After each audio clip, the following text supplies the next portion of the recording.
the new Pizzicato polka by Johann Strauss. When I was thinking about this programme, I happened to glance at a little paperback called Bluff Your Way in Opera by Francis Coleman, who laid down a few patterns of operatic plots.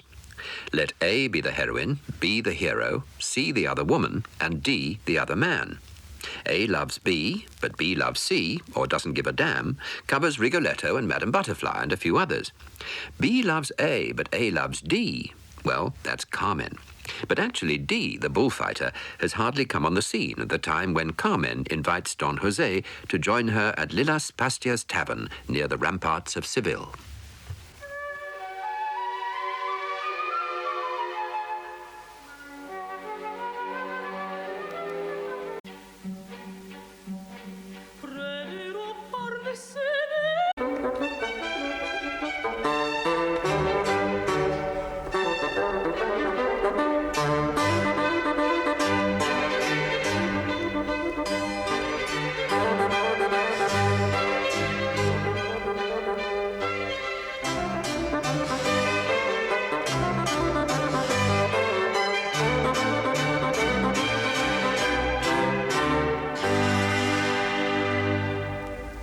David Smith with the English Chamber Orchestra, conducted by Philip Ledger in the last movement of a bassoon concerto by Ferdinand Graupner.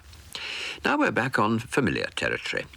Actually, the territory in question is a grassy plot in some secluded glade. A pair of lovers are out on a day's excursion with a pony and trap, and they've decided to let the pony graze peacefully for a bit while they have an intimate chat. Hilda Guden and Per Grunden in music from The Merry Widow.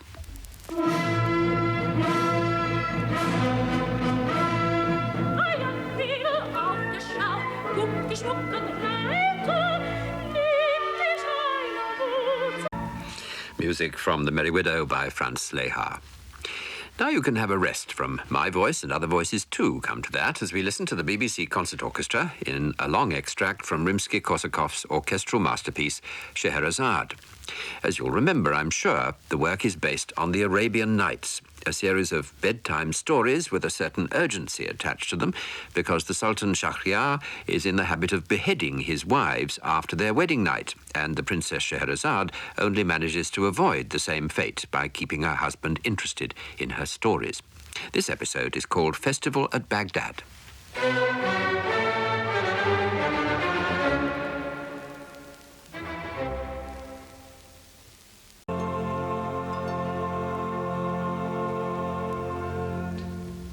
Music of the Night from Phantom of the Opera, sung by Cantabile.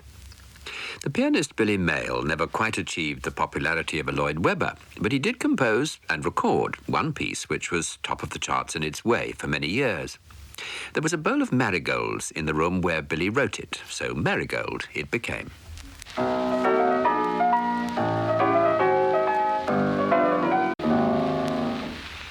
A lovely old record of Billy Mayle playing his piece called Marigold. I've had a letter from a listener who used to live at Dymchurch in Kent, an idyllic place to grow up in the 30s, she says, and she asks us to include a song by Sterndale Bennett that was a great favourite at one time, Leanin'. The Sterndale Bennetts too lived at Dymchurch, and the song may well have been inspired by a patch of country called Shipfield at Dymchurch, built over long since. Indeed, we used to have a holiday bungalow there at one time. So, lots of memories one way and another as we listen to the voice of Ian Wallace.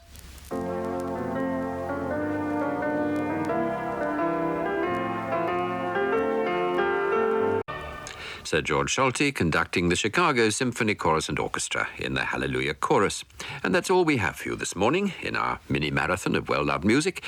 More of the same kind of treatment next Sunday. Just for now, enjoy the rest of this Sunday, and goodbye for now.